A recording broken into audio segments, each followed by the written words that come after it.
For someone without insurance, do you know the out-of-pocket cost of a complete blood count test? No, ma'am, not immediately. Do you have a ballpark? With a copay, ma'am? No, the out-of-pocket, just the typical cost. I do not, ma'am. Okay, a CBC typically costs about $36. What about the out-of-pocket cost for a complete metabolic panel? Ma'am, I'd have to pass on that as well. You have any idea? You want to take a ballpark? I would say $75. Okay, 58. Getting closer. How about flu A? The flu A test. Ma'am, again, I would take a guess at about maybe 50. 43. This is like the Price is Right. Flu B. Too high again.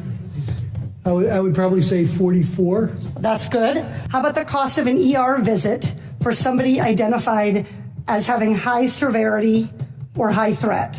Ma'am, that's probably about $3,000 to $5,000. Okay. That is $1,151. This all totals up to $1,331. That's assuming they aren't kept in isolation.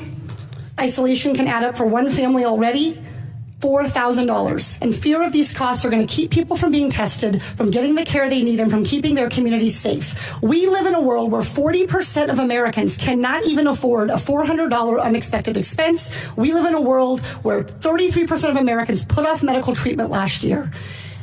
And we have a $1,331 expense, conservatively, just for testing for the coronavirus. Dr. Redfield, do you want to know who has the coronavirus and who doesn't? Yes. Not just rich people, but everybody who might have the virus? All of America. 42 CFR 71.30. This provides the director may authorize payment for the care and treatment of individuals subject to medical exam, quarantine, isolation, and conditional release. So, Dr. Redfield, will you commit to the CDC right now using that existing authority to pay for diagnostic testing free to every American regardless of insurance? Well, I can say that we're going to do everything to make sure everybody can get the care they need. Reclaiming my time. Dr. Redfield, you have the existing authority.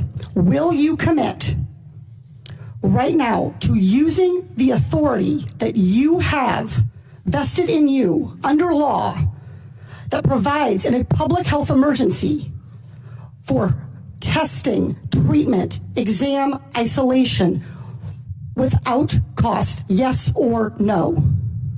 What I'm going to say is I'm going to review it in detail with CDC and the department. Reclaiming my time. Dr. Redfield, respectfully, I wrote you this letter along with my colleagues, Rosa DeLaura and Lauren Underwood, Congressman Underwood and Congressman DeLaura. We wrote you this letter 1 week ago. We quoted that existing authority to you, and we laid out this problem. We asked for a response yesterday. The deadline and the time for delay has passed. Will you commit to invoking your existing authority under 42 CFR 71.30 to provide for coronavirus testing for every American regardless of insurance coverage? What I was trying to say is that CDC is working with HHS now to see how we operationalize that. Dr. Redfield,